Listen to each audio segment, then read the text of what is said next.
Hey guys, we're going to do an update on our G55 AMG with the portal system and the CTIS failure.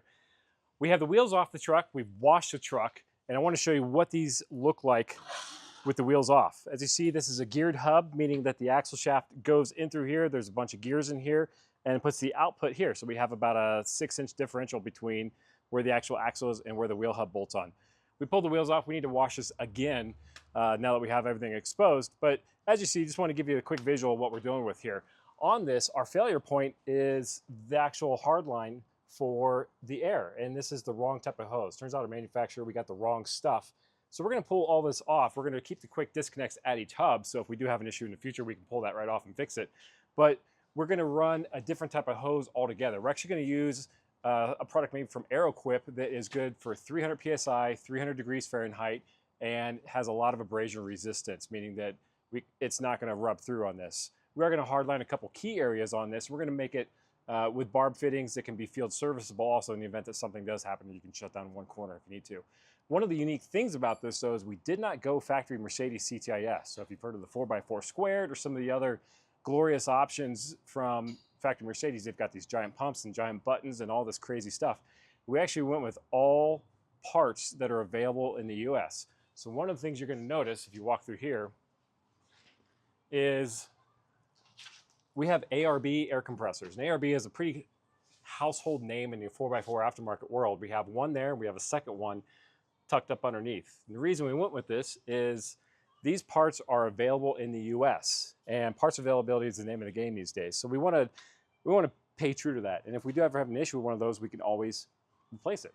So far, the compressors work great. The truck actually airs up faster than it airs down, an unexpected consequence. So that's our next challenge is how do we increase the outlet size so that it airs down as fast as it airs up? We don't have any external tanks on this. It simply does it real time. So that's kind of cool.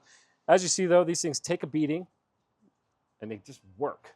For those of you wondering, these little stubs are coming out. These are the actual stubs for the CTIS. So this is an airline. When you bolt the wheel on, we have a quick disconnect.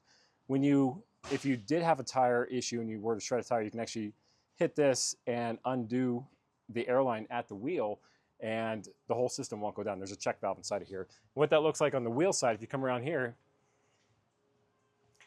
we've got the quick disconnect here as well. So this tire is aired up.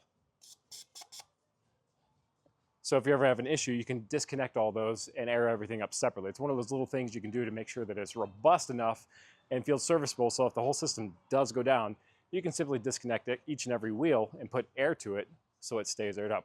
One of those cool things. I'm going to give you another little Easter egg, though, something you probably didn't realize on these trucks. And it has to do with the diff locks.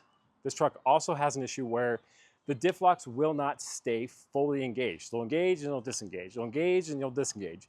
Some of you folks watching this may have a similar issue either with the G500, G55, or early truck. We found out why.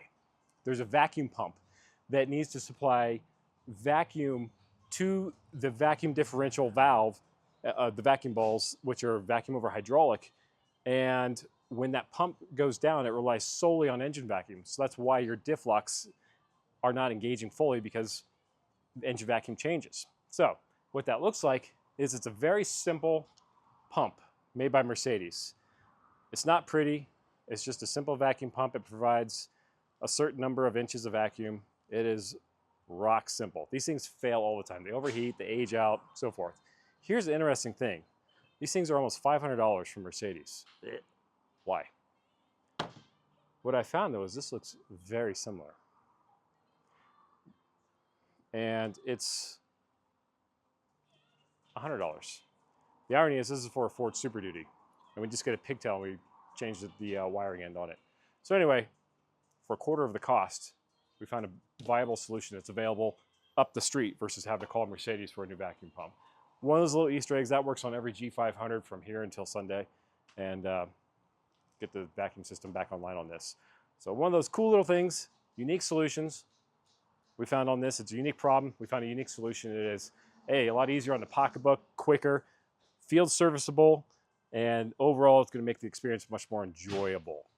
Anyway, thanks for sticking with us while I work through this issue. We'll come up with a good solution. There's going to be another video following this that shows everything coming to fruition and completion on this. Joe Gocher, Nothing But G's. Thanks for watching.